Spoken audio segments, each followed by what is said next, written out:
menit tepatnya ada lagi istilahnya satu penampakan itu jam 2 itu, jadi saya melihat sosok itu. Yang saya lihat itu berbentuk emang pocong, tapi gak kayak di film gitu kan. Kalau menurut saya itu memang nyata itu. Nah, waktu itu sosok kosong itu seperti gimana, Kang? Jadi samar-samar kayak kayak satu asap, tapi jelas itu terbentuk. Mm-mm. Cuman pindah-pindahnya itu gak kayak di film gitu kan, loncat-loncat kayak gitu. Mm-mm. Jadi dia berdiri di pohon satu, kan sekeliling itu banyak pohon besar gitu kayak pohon Yeah. beringin gitu. Jadi tiba-tiba dipanteng, saya lihat di pohon itu pindah ke pohon yang sebelah sana gitu kan. Yeah. Jadi posisi dia itu kayak mau masuk keramat itu gitu kan, Mm-mm. tapi gak masuk. Mungkin karena beda lokasi lah, mungkin itu mungkin dibilangnya makhluk jahat atau gimana, nggak tahu saya kan. Mm-mm. Seperti itu.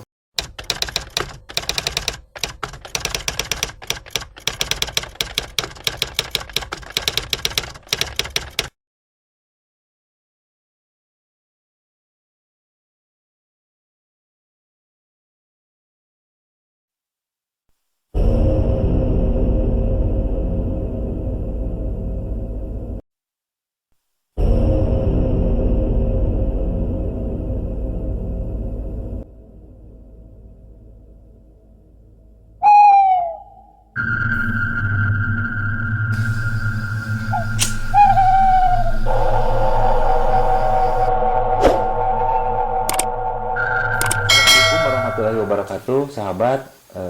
Masih bersama saya di Dangyang Cipta Rasa Channel. Kali ini saya kedatangan kembali Kang Owi nih. Beliau akan kembali menceritakan kisah-kisahnya yang dialami beberapa waktu yang lalu tentang gimana dia menjalani sebuah proses ritual-ritual yang konon akan menghasilkan uang atau disebutnya pesugihan. Nah, Kang Oi, malam ini kisah yang mana nih yang akan diceritakan, dibagikan ke pemirsa di rumah? Itu saya melanjutkan cerita yang sempat sempat dibahas kemarin ya, Iya. istilahnya. Di situ kan mungkin posisinya waktu itu saya sempat dibilang sadar lah, sedikit sadar ya. Akhirnya Jadi setelah melakukan apa namanya pati geni di sebuah goa di daerah Pangandaran, Akang sempat sadar nggak akan mengulangi, ternyata Akang malah terjerumus terjerumus lagi. lagi. Itu gimana ceritanya, Kang? Jadi posisi waktu itu saya karena saya tipikal orang pekerja keras gitu, berpikir lah, selalu berpikir. Akhirnya di situ saya ngambil keputusan, karena posisi saya waktu itu gak bisa berkarya di kampung sendiri lah, udah mentok dibilangnya kan. Akhirnya memutuskan untuk mencari kehidupan di luar daerah gitu kan. Iya. Setelah saya pelajari situasi, posisi waktu itu saya memutuskan untuk nyebrang pulau. Nah, dengan perencanaan istilahnya kalau matang sih enggak ya, karena terdesak dengan keadaan lah. Akhirnya saya di situ melakukan perjalanan ke Palembang yang letaknya ya di Sumatera lah. Jadi Akang merantau ke Palembang ya. Jadi perjalanan saya di situ nggak, istilahnya nggak ada yang dituju sebenarnya, namanya orang mau mencari lah, nggak ada kenalan kan. Akhirnya saya ke sana dengan bekal seadanya, sampailah ke tempat tujuan gitu kan. Setelah beberapa hari saya mencari pekerjaan lah dibilangnya, saya bertemu sama orang Majalengka waktu itu, Pak Maman namanya. Kalau beliau masih ada, mudah-mudahan nonton lah gitu kan. Iya. Dia sangat berjasa sekali lah kalau buat saya pribadi. Di situ saya dilatih jualan makanan sampai saya bisa gitu kan. Tapi karena penghasilan minim gitu waktu itu, akhirnya saya gimana gitu, sedangkan posisi beban saya besar gitu kan. Iya. Saya nggak mungkin gitu kan dengan penghasilan seperti ini bisa menutupi urusan saya yang begitu besar dengan waktu cepat gitu kan. Nah, di situ saya mulai sosialisasi sama lingkungan setempat, sama orang-orang pribumi di situ kan. Akhirnya ngobrol-ngobrol. Pas satu momen ada orang tembus toga dapat 500 juta waktu itu. saya di situ mulai togel kata saya. Kan saya termasuk awam lah dulu itu ke togel gitu kan. Setelah saya tahu, wah ini kayaknya peluang gitu, bisa beresin masalah. Saya coba iseng-iseng kan, istilahnya kalau bahasa ininya ngerumus lah. Tapi gak pernah kena gitu. Wah kok gini gitu lah, mau buang-buang uang. Terus saya telusuri gitu, ini gimana cara yang dapat besar itu gitu kan. Nah itu dari ceritanya katanya hasil ritual waktu itu. Jadi si yang dapat togel itu dia cerita ke orang-orang bahwa dia tuh menang togel setelah melakukan ritual. Iya, petunjuk dari goib lah. Iya. Waktu itu saya dengan alat saya sendiri lah, tanpa bimbingan guru atau apa. Akhirnya saya bertanya-tanya, di sini di mana kata saya, tempat-tempat angker keramat gitu kan. Di sini bukan keramat mas, namanya kata orang Palembang waktu itu. Namanya puyang. Banyak di sini mas, mau di mana? Saya nyoba-nyoba kan, sesuai arahan pribumi di situ gitu kan. Setelah beberapa puyang saya datangin, gak ada hasil gitu, sama baik. Di waktu berikutnya saya bertanya, di sini saya beneran ini kata saya, ini di mana yang paling angker kata saya, yang suka ngasih nomor gitu. Nekat ya kan? Nekat lah. Akhirnya saya ditunjukin sama satu puyang, namanya itu puyang usang lebih. Jadi lokasinya itu di daerah perkebunan tebu. Ada satu pedesaan, di situ ada keramat namanya usang lebih. Dan letak posisi puyangnya itu jadi di pertengahan perkuburan umum, pemakaman umum. Tengah-tengah pemakaman ya. Jadi itu posisi keramat, sekelilingnya pemakaman umum waktu itu. Akhirnya dengan perhitungan matang dan waktu tepat, kita kan selalu ngejar kliwon lah. Karena konon mitosnya ya, kalau kliwon itu lebih mistis lah gitu istilahnya. Saya waktu itu datang Jumat Kliwon, dia diantar sama temen lah orang situ.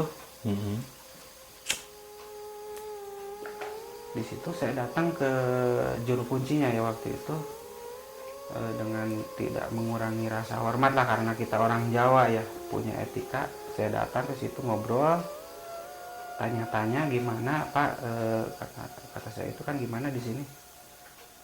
Gak apa-apa mas kalau berani katanya, tapi banyak katanya yang berhasil, yang tidaknya juga banyak. Dan dia pun bercerita yang saya dapat waktu itu sebelum saya masuk ke istilahnya ke puyang keramat tersebut ya. Keramat tersebut posisinya diceritanya yang seram-seram, yang bikin ngedon lah. Kalau nyalinya mentalnya kurang ya mungkin takut duluan gitu kan. Bahwa tempat tersebut angker lah intinya angker gitu. Bahkan beberapa kali ada yang masuk itu katanya ada yang ditendang, ada yang dibandingin, ada yang dicekik gitu kan. Pokoknya serem lah, pokoknya ditakut-takutin. Tapi saya tidak gentar sama sekali karena udah nekat lah gitu kan. Kembali modalnya nekat ya kan. Nekat. Akhirnya saya diantar sama juru kuncinya, dibukain pintu, saya masuk dan kuncinya pun ditinggal gitu. Dan pesan dia nanti kalau mas udah selesai dikunci lagi, kuncinya balikin ke rumah. Nah di situ saya coba ritual dengan alat saya sendiri gitu, dengan perbekalan yang saya siapin, kayak bakaran gitu kan, bunga, sesajen ini itu. Setelah masuk, saya mulai masuk itu kurang lebih 9:30 malam ya. Malam ya. Nah di situ saya masuk, saya coba berdoa lah, tawasul. Kalau mungkin secara lisan manusianya berkenalan gitu kan, meskipun nggak ada yang nyaut gitu kan. Tapi Akang di sana boleh zikir? Nggak boleh? Nggak ada yang larang sih, itu terserah gitu Terserah, kata ya. dia. Karena saya nggak minta arahan untuk cara ritual ala dia gitu, arah orang sana. Jadi saya ritual sebisa saya gitu kan. Di sana sendiri apa berdua Kang? Saya diantar teman orang sana, Bang Taridi lah namanya itu. Tapi beliau mah cuma nemenin gitu kan, tidur pakai sarung gitu kan, ngumpet lah, mungkin takut juga kan. Kalau saya pribadi emang fokus, gak tidur sama sekali. Nah dari pertama masuk, setelah saya bakar dupa ini itu berdoa, selang 20 menit itu ada keanehan memang waktu itu. Jadi di situ saya mencium bau wangi yang belum saya pernah cium gitu. Wangi banget gitu menurut saya pribadi. Wangi bunga apa wangi apa kan? Kayak wangi bunga lah, parfum yang belum saya dapat, istilahnya belum saya pernah cium gitu kan, wanginya. Dan di situ saya kayak melihat udah hampir setengah 12, kayak melihat sosok kakek berjanggut panjang pakai jubah putih. Cuman saya berpikirnya karena itu gak nyata, saya anggap mungkin sugesti saya gitu, karena saking saya pingin bertemunya sama goib waktu itu gitu kan. Dan beberapa kali saya coba fokus pun nggak nampak beneran gitu. Bahkan saya kan setiap saya ritual sebenarnya pingin bicara langsung kalau bisa mah gitu kan, kayak di cerita-cerita orang gitu kan, hadir ngobrol gitu kan, ada eksistensi gitu kan. Nah pas jam 12 malam waktu itu kan, kalau nggak salah bulan purnama lah, menurut saya mah terang gitu kan. Pas tepat jam 12 malam itu, yang tadinya wangi banget gitu berubah gitu, aneh lagi gitu. Menurut saya kok kayak gini gitu, mau ada apa di situ. Tambah yakin bahwa saya bakal didatangi satu makhluk lah, penampakan ya, penunggu di situ ya intinya. Pas jam 12 malam tepat itu berubah, yang tadinya wangi itu jadi bau bangkai. Yang baunya itu bahkan menurut saya belum pernah cium juga gitu, bau busuk banget gitu kan. Saya di situ mulai gak nyaman, bukan karena rasa takut sebenarnya, karena gak nyaman karena baunya itu kan gak tahan. Nah setelah mulai ada bau wangi-wangi, terus tengah malam ada bau bangkai, itu teman kita gimana tuh? Kalau dia mah pokoknya saya gak merhatiin dia, cuman dia gak pernah nengokin muka, sekujur tubuhnya mungkin ditutupin kain kan. Tidur dia mungkin gak tahu tidur, gak tahu ketakutan gitu kan. Kalau saya kan dari setiap dia nganterin saya juga, kalau Bang Taridi selalu seperti itu gitu, gak pernah ikut duduk bareng atau gimana. Dia tuh kalau dibilang cuman ajudan nemenin tidur dah gitu kan. Nah setelah saya mencium bau bangkai itu, saya coba lebih fokus karena saya pingin melihat gitu petunjuk atau penampakan. Jam 1 tepat gitu, itu kan di tempat ritual saya ada keranda yang terbuat karena emang pemakaman umum ya kan, terbuat dari besi gitu. Itu tiba-tiba bunyi kencang banget gitu kan, kayak digerak-gerakin orang gitu, bahkan pokoknya kayak digetar-getarin gitu sampai saya kaget gitu kan. Saya tengok ke atas karena terlihat sama cahaya bulan, itu gak ada apa-apa, cicak semut pun gak ada gitu. Wah mungkin ini, kata saya, kebetulan lah gitu, ada gempa atau apa gitu. Selang 10 menit bunyi lagi gitu seperti itu. kenceng bunyi kan? Kenceng banget itu, kenceng banget. Cuma saya lirik gak ada, tetap gak ada yang nampak misalkan pocong atau apa yang gerakinnya, gak ada. Nah saya percaya goibnya di situ. Sampai udah berhenti, saya diam lagi, itu bunyi lagi sampai udah 3 kali bunyi. Jadi kayak bener-bener digerakin makin kenceng gitu. Saya tengok tetap gak ada gitu penampakan. Tapi saya berpikir emang itu kayaknya emang istilahnya bukan perbuatan binatang atau manusia ya gitu kan, murni lah itu yang ngegerakinnya, itu istilahnya makhluk halus mungkin atau apa.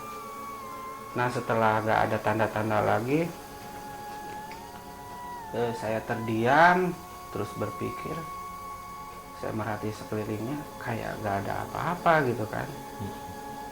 Itu setelah keranda itu berhenti, tetap kalau bau mah masih ya, bau bangkai itu masih ada.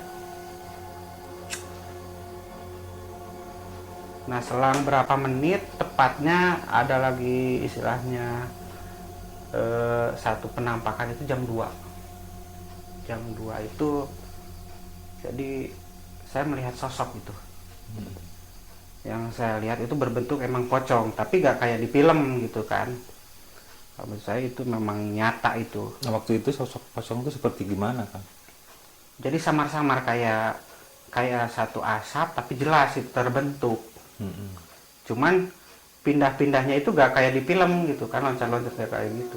Jadi dia berdiri di pohon satu kan, sekeliling itu banyak pohon besar gitu, kayak pohon beringin gitu. Jadi tiba-tiba dipanteng, saya lihat di pohon itu pindah ke pohon yang sebelah sana gitu kan. Iya. Jadi posisi dia itu kayak mau masuk keramat itu gitu kan, tapi nggak masuk, mungkin karena beda lokasi lah, mungkin itu mungkin dibilangnya makhluk jahat atau gimana nggak tahu saya kan. Seperti itu. Jadi saya perhatiin, saya sempat nggak percaya ini sugesti atau gimana gitu, tapi memang nyata itu yang saya alami, pindah gitu.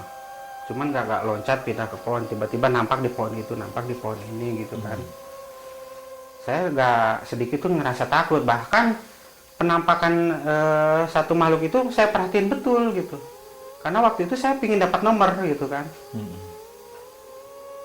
Nah di situ udah beberapa kali nunjukin, akhirnya saya melirik ke arah tali perutnya gitu, ke perutnya lah istilahnya. Iya. Dengan samar-samar saya melihat satu angka gitu kan, istilahnya ada petunjuk. Ya saya terjemahnya ini mungkin kayaknya berbentuk angka sekian gitu kan. Nah setelah udah diperhatiin beberapa menit gak ada nampak lagi gitu kan. Nah saya narik kesimpulan dari situ lah, udah mungkin segini rezeki saya gitu kan. Itu angka berapa Kang waktu itu yang Akang lihat? Waktu itu yang terlihat di perut pocong itu 53. 53. Bayangan saya itu 53 gitu.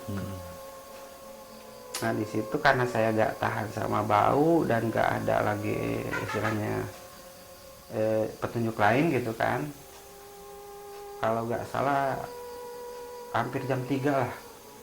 Jam 2.40 saya mutusin untuk keluar pulang. Akhirnya saya bangunin teman di situ, udahlah kata saya, bang udah selesai. Dia pun nyaut gitu, udah selesai mas, udah kita pulang aja. Nah di situ saya akan pulang sesuai arahan juru kuncinya. Saya kunciin keramat itu, karena kan dikunci gembok itu di teralis.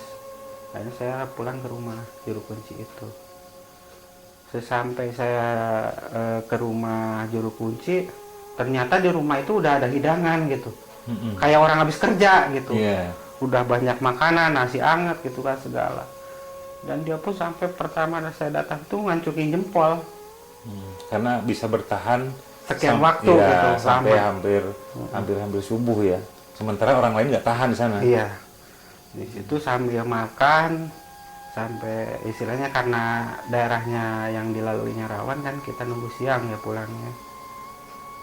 Dia tuh bercerita nyanjung lah istilahnya, mas hebat katanya, sampai dari sore sampai pagi sanggup bertahan di situ gitu. Saya ya bercerita yang saya alami gitu, sesuai, karena mungkin dari pertama masuk saya gak ada sedikit pun niat jahat sebenarnya, kan iseng atau apa. Akhirnya udah selesai panjang lebar ngobrol, pamitan, dan waktu itu saya gak dipungut biaya sama sekali gitu. Beliau gak pernah minta. Ke juru kunci cerita nggak bahwa lihat angka 53 enggak, itu? itu saya rahasiain. Karena saya dari awal permisi ke beliau, istilahnya silaturahmi, kita mau berdoa. Jadi kalau untuk niat pribadi gak saya ceritain gitu. Akhirnya sesuai kebiasaan, pulang dari situ pagi sampai siang saya tunggu, kan biasa masang di Singapura yang keluar jam 6 sore. Tapi di situ saya nggak yakin gitu angka itu bakal keluar, ragu waktu itu. Kayaknya kan saya masang cuman sedikit lah, iseng, bener gak gitu petunjuk yang saya dapat ini gitu. Di situ saya pasang cuman 10.000. 10.000 ya. Saya bolak-balik kan 53, 35 gitu. Pas kebetulan, gak tahu emang itu petunjuk atau apa, kebetulan jam 6:30 si bandarnya teman saya ngabarin gitu, Mas Owi katanya, apa Ki, kata saya, ambil uang sini katanya. Lah uang apaan, tembus. Nah di situ dengan rasa penyesalan yang saya dapat itu, kenapa kata saya gak pasang gede gitu. Waktu itu saya cuma dapat uang 700.000, sedangkan harapan saya ritual seperti itu pingin istilahnya nyelesain utang yang puluhan juta gitu kan. Dapat petunjuk malah pasang cuma 10.000. Akhirnya kan saya kepikiran kayak orang gila semalam gitu. Kenapa gak saya pasang besar gitu waktu itu kan. Akhirnya setelah dapat uang itu ternyata ya uangnya juga gak bermanfaat, malah semalam habis. Gak berkah ya. Gak berkah gitulah. Nah dari kisah yang ini apa sih yang bisa diambil hikmahnya buat Kang Owi yang bisa disampaikan ke penonton? Ya intinya kalau pesan dari saya, kalau saya pribadi, kita jangan termotivasi dengan hal-hal seperti itu kalau bisa gitu. Karena sebesar apapun yang kita raih, kita dapat, ya tetap kalau menurut saya pribadi intinya nggak berkah. Nggak berkah. Kalau jalannya seperti itu gitu. Udah berdosa nggak berkah pula ya kan? Iya, seperti itu. Jangan sampailah istilahnya meniru apa yang saya lakuin, karena saya bercerita benar-benar sesuai dengan pengalaman gitu. Gak ada gitu istilahnya sejarahnya orang berjudi kaya, orang pesugihan gak dapat resiko gitu. Pasti ada resikonya, ada kerugian intinya. Iya, seperti itu. Kalau saya pribadi ya mengarahkan ya kita bekerja sesuai kemampuan aja yang nyata lah. Mau seberapapun yang kita dapat ya kita cari berkahnya aja, yang penting kita bersyukur. Pokoknya saya udah ngalamin banget beberapa kali, mungkin kalau diceritain masih banyak cerita saya ya. Ya sampai sekarang saya akhirnya apa gitu kan, segala habis gitu kan, tetap keberhasilan nggak ada gitu. Sahabat Dangyang yang barusan diceritain sama Kang Owi jangan ditiru, karena menurut beliau juga emang tadi yang disampaikan, apapun hal yang dilakukan dengan dasar tidak baik tidak akan mendapat keberkahan. Sampai jumpa di video selanjutnya. Assalamualaikum warahmatullahi wabarakatuh.